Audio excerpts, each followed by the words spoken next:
You're good. Just keep going.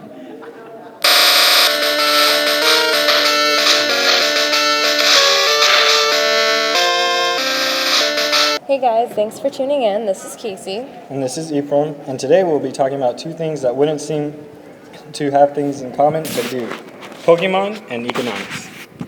Specifically, we're going to talk about command economies. Command economies are economies in which the coordination of economic activity is controlled by administrative means rather than market mechanisms. We see examples of this in Poland, Russia, North Korea, and Cuba, where one leader establishes prices for the markets within the country. In Pokemon, we see evidence of this type of economy. The only difference is it's successful. The question is, why does it actually work when we have seen it fail in the real world? In Pokemon, there are markets in which goods and supplies are sold at fixed prices throughout the country.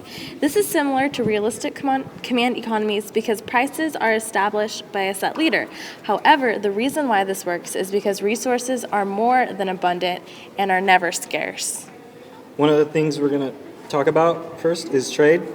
We've seen countries such as Poland crash due to an increase in dependence in trade since their leader had caused them to focus in areas other than agriculture. This increasing reliance on foreign trade led to their foreign debt, causing it to its inevitable crash. However, in the Pokemon world, where trade isn't necessarily needed due to the fact that resources are virtually limitless in all areas, this self-reliance allows each separate region to flourish individually without the worry of economic failure. Just pause it. Another problem with command economies is the lack of incentive to produce. For example, the owner of a firm would only make a certain amount of money if the government regulates the prices for the firms. Then they know what they'll make a small profit regardless. So we are here with Flavio, who is going to talk with us a little bit about Pokemarts and what he likes to buy, if they are in multiple towns, and if they're different or not. So Flavio, here you go. Okay, so my conception of items depends on how far I am in the game and how strong my Pokemon are. If I'm at a really weak levels, I usually buy just the more simpler items such as the Pokeball and the potions. And whenever I'm more into the game, whenever items of stronger use are needed, I buy such things as full restores and Another advantage that the real-world command economies don't have is the ability to focus solely on one area at a time, making them spread rather thin.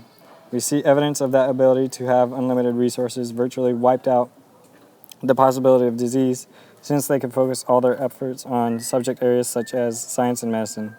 With Pokemon and your Pokemon get struck with illness or faint in battle, what do you do with them? Well, naturally, I would take him to the Pokemon Center. All right, Center. The Pokemon Center, yes. And when you take them there, do they charge you anything for it? No. And why is it that you think that they don't charge you for any of that? Well, I mean, they have the resources and technology to do it for free. All right. Thank you. Yes. All right. So when you play Pokemon and your Pokemon get... So the Pokemon world is similar to realistic command economies. However, the differences they do have, like unlimited resources, do make them successful. Now, we would like to thank you for tuning in, and remember, the next time you're playing a Pokemon game, it isn't completely fiction, but does connect back to the real world that we live in.